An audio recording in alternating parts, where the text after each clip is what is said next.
Samagavaram Samma Sambuddho Swagato Yena Bhagavata Dhammo Supatipanno Yassa Bhagavato Savaka Sangho Namaya Bhagavanta Sadhamang Sasangham Ime Sagari Adaram Arupite Abhipujayama Sadhuno Bhakti Bhagava Sujira Varini Bhutopi Pajima Janata Nugamba Manasa Ime Sakare Dugata Banaka Prabhude Patikanatu Amma Kandi Garata Hitaya Sukaya Arang Samma Sambuddho Bhagava Buddhang Bhagavantang Abhivadi Swagato Bhagavata Namo Dhammam Namasarami Supatipanno Bhagavato Savaka Sangho Sangham Namami Namayang Buddhasa Bhagavato Bhagavatanamakarangaro Masi Namo Tassa Bhagavato Arahato Samma Sambuddhassa Namo Tassa Bhagavato Arahato Samma Sambuddhassa Namo Tassa Bhagavato Arahato Samma Sambuddhassa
So,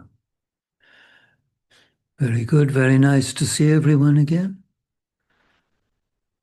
So please now, everyone here, everyone online, sit up nicely, good posture, straight back, body and mind alert. And you close your eyes, and as you do so, you leave behind all that you've been doing and thinking and worrying about. And you remember that we only ever have now. The time is now. So do your best to, at least during this evening while we're together, keep your attention here and now.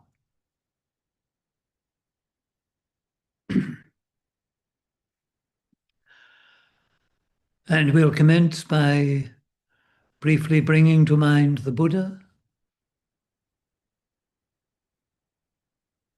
recollecting his perfect mind,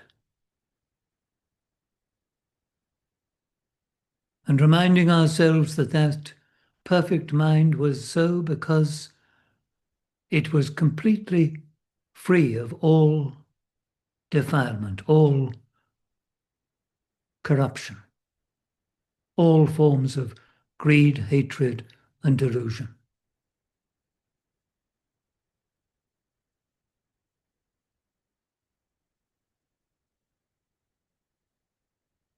And not only that, but it was far away, far distant from any of that kind of thing.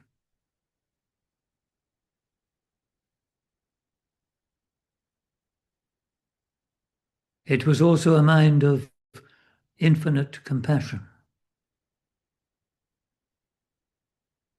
a mind of wisdom and understanding.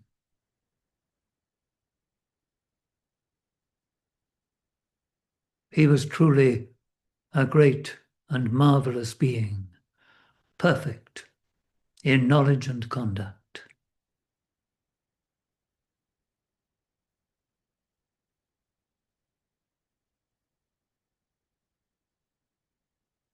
Now remember,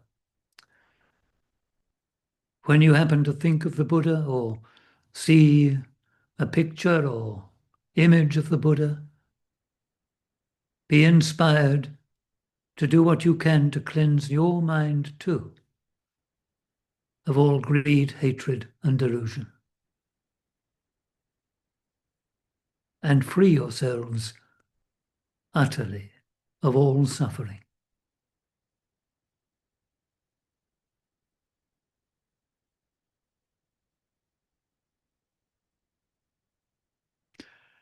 And remember to maintain an attitude of loving kindness and compassion. This is so important because inevitably on this journey, you will encounter areas of your being that you're not happy with. Remember to be kind and caring of yourself. And of course, kind and caring of any others. But do rejoice in your merits. Be pleased with the good things you do, even, of course, and perhaps most importantly, doing this practice now.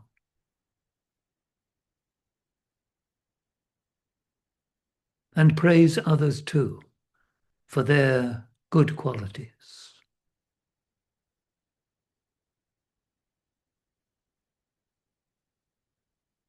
But when, nevertheless, you do see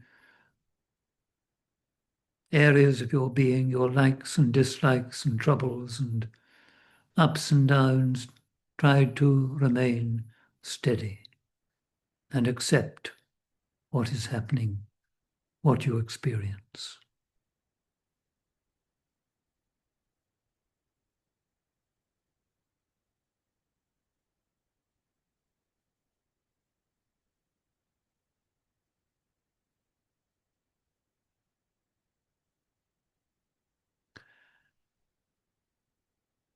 Now we should remind ourselves of the nature of our human condition. We're all getting older. And we all of us become unwell from time to time and perhaps are never, ever really and truly in perfect health.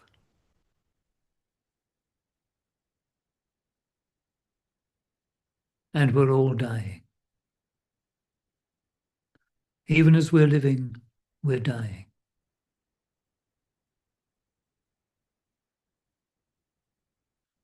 And we cannot tell our future. We do not know how much time or how many more opportunities we have to cultivate and develop our minds.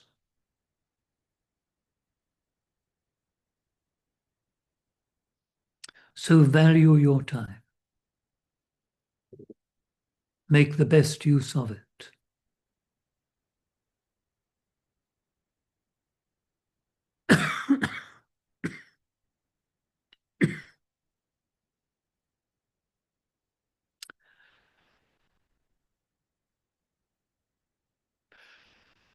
As aging and death are closing in on all of us, remember to live by the Dhamma.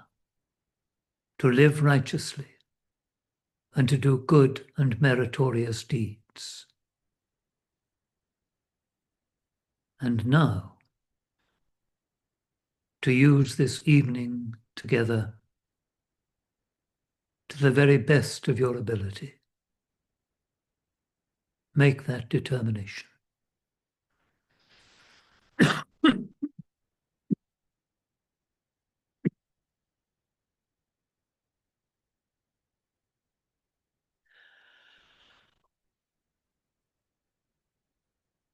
So, sit up, establish mindfulness, be mindful and aware of just what you're doing at this moment, at this moment. And what is it that you're doing? You're sitting, you're breathing, and perhaps you're thinking, wondering. Perhaps your mind is wandering.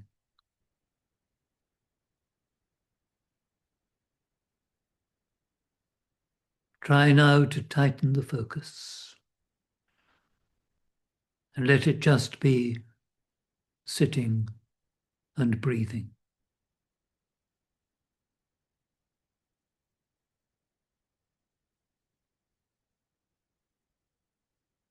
And then just breathing.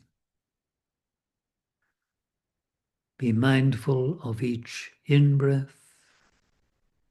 Be mindful each time you breathe out.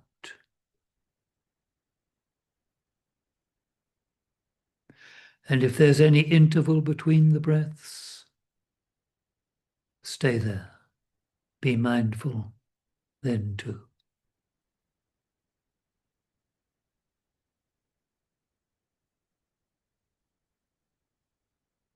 Do remember that if you catch your mind wandering, to immediately establish mindfulness and watch whatever you're doing, whatever your mind is doing.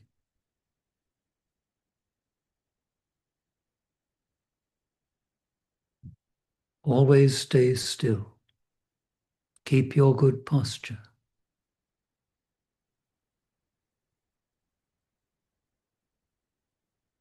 And be a silent watcher. Those times when you're distracted by sounds and aches and pains and whatever, are times when you can learn, when you can benefit by being mindful and aware. And then let go of whatever it is and find the breath again. And again anchor your mind with mindfulness of breathing.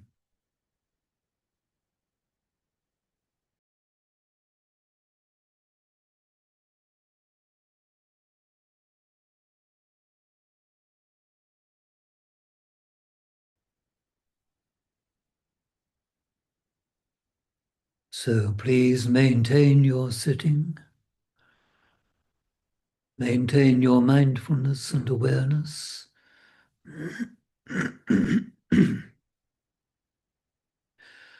But during the next few minutes, while I'm talking,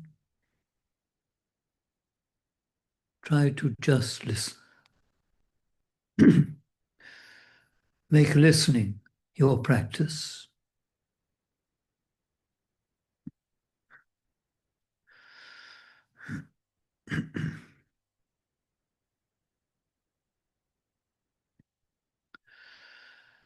So, we've been sitting for some time, and we've been exercising our minds, trying to keep them focused, to be mindful and aware of what we're doing. Now, why have we been doing this?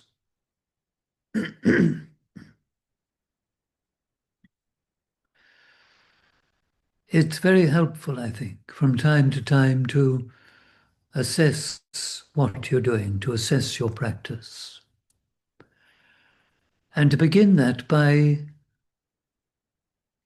thinking about why and what is your objective.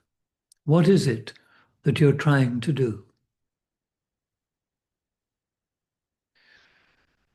Well, when we think about the purpose of Buddhism, we should begin by reminding ourselves of the meaning of the word Buddha or Buddho. And it means knowing. The Buddha was the one who knows. So this is a path concerned with knowledge. And we sometimes describe Buddhism as a wisdom path rather than a faith practice.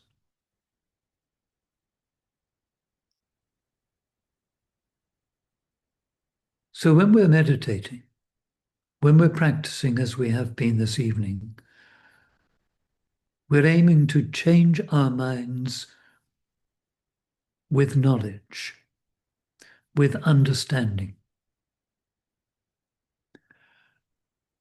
And that understanding, that knowledge comes from clearing our minds and being able to acutely observe and investigate our experience.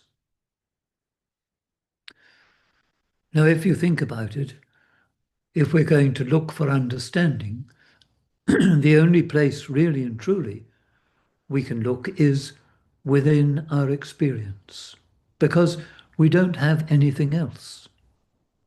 I mean, we have books and all that sort of stuff, but really and truly, it all comes back to our experience. Because that's our world. That's who we are. That's what our life is. A succession of experiences.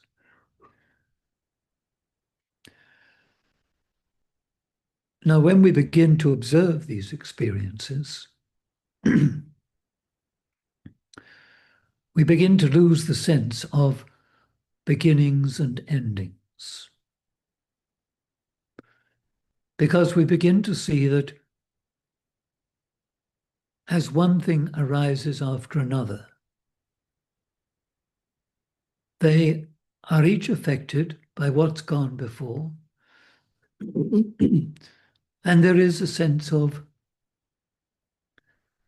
one thing merging into the next, affecting, but in a sense, there's no separation.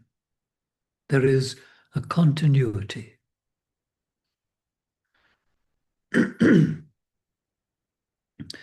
Now, this realm in which we live, this human realm,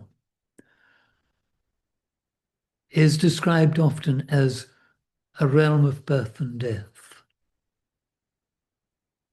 And it's tempting to think of that simply in terms of, yes, we were born, and one day we die. But in reality, birth and death are continuing through our lives, with each experience appearing and passing and followed by another. The birth and death of thought, of feeling, of consciousness.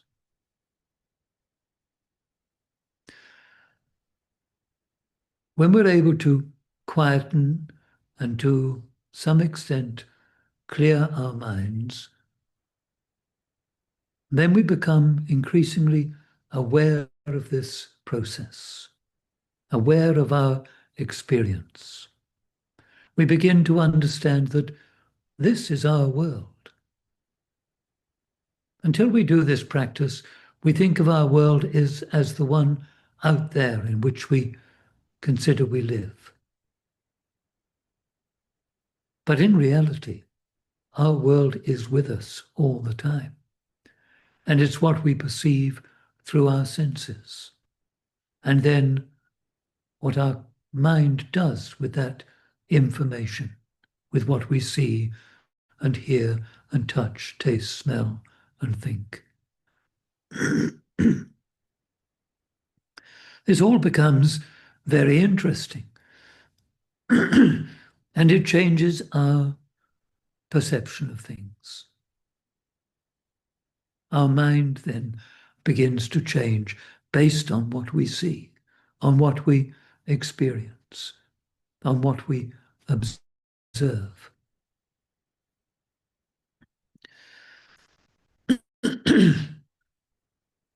So here we're not talking about something we need to believe, but rather what we can see.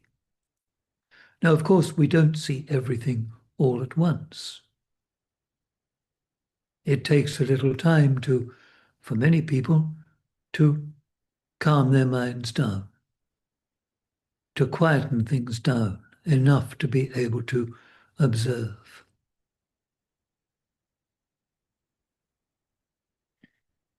And then, as you practice, as you sit more and more and observe yourself, so understanding of the nature of your being accumulates. And the change to you is a gradual one. This is something we have to keep at, but it is a fascinating and productive journey.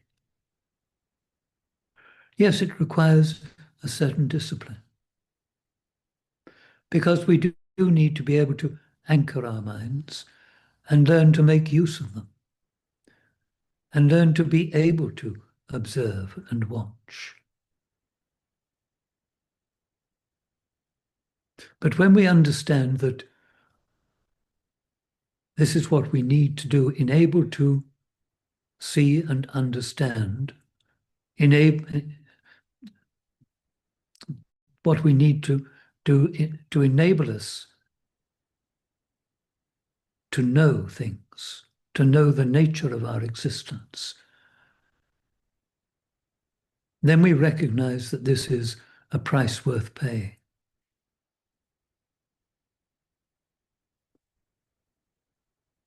I suppose that most people, I hope that most people,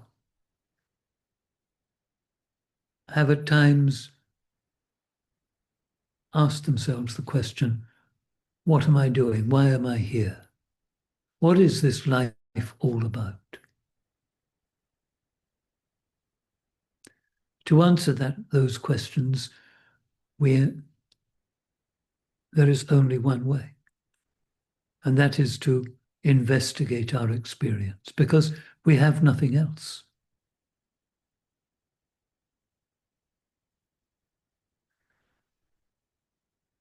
The Buddhist path, as most of you know, is one concerned with morality, with developing the mind, and with knowing. The practice of morality creates for us a safe space. And in that safe space, we can concentrate and develop our minds. And with the development of our minds comes knowing and understanding.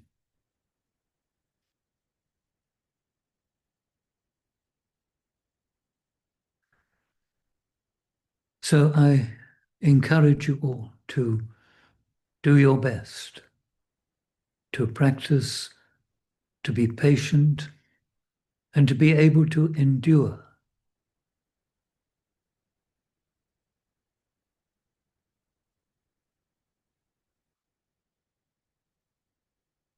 Sitting like this for some time, keeping still, concentrating your minds, can be difficult.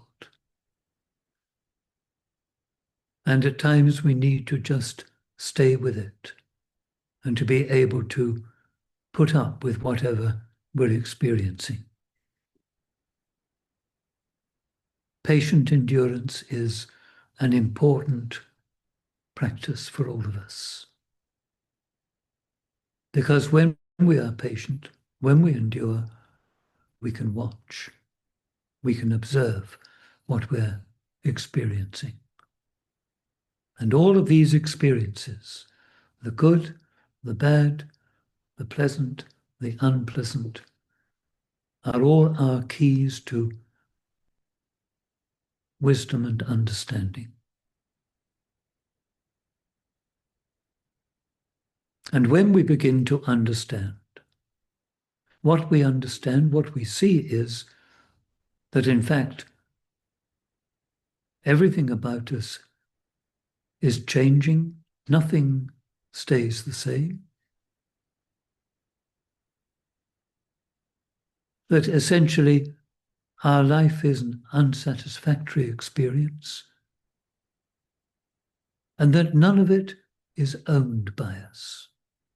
None of it we can really and truly say is me. None of it has substance.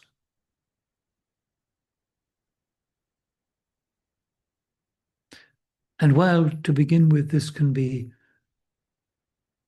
for some people, an alarming teaching, in truth, it's liberating. We spend our time asserting ourselves, maintaining our sense of self. And of course, we're upset when things go wrong. It all comes back to this idea of me and mine. And to be able to let go of that is liberating.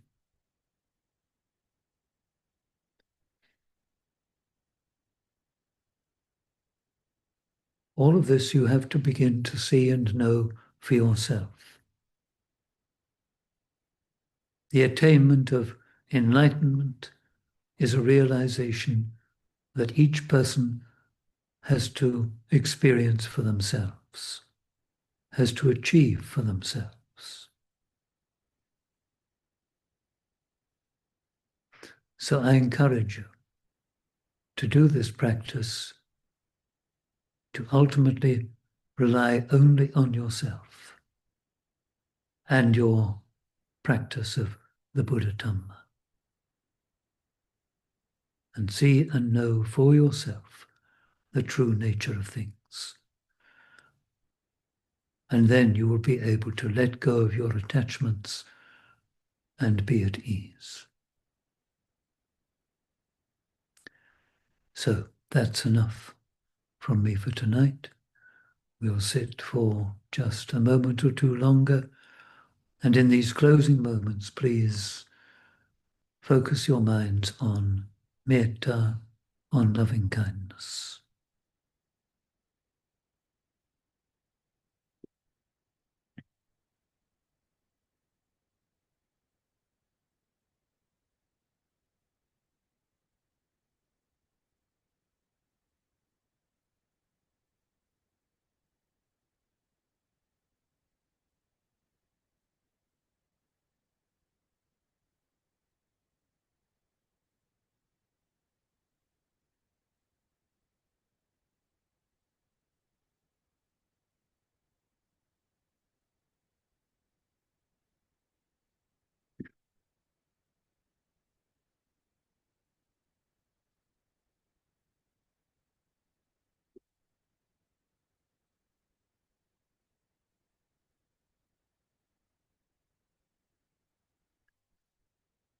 May you and all beings be well and happy. May you and all beings be free from all suffering. May you and all beings realize for yourselves the secure peace of Nibbana.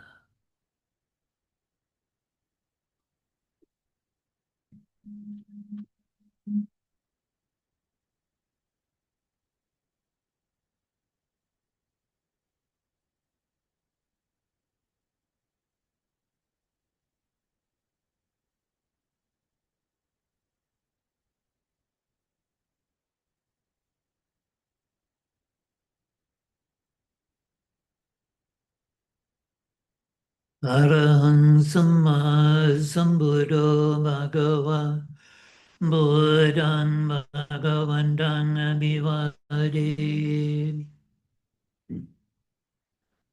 Swagato Bhagavata Dhammo Dhammam Namasami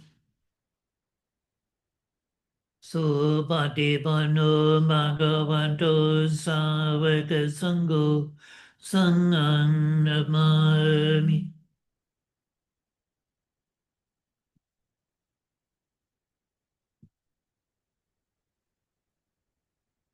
So, thank you all very much for coming. Very good to see you all. I'm sorry if the connection tonight hasn't been very good. I know it went down for a little while. Anyway, good to see you all. I hope you have a good week and we'll meet again soon. Good night.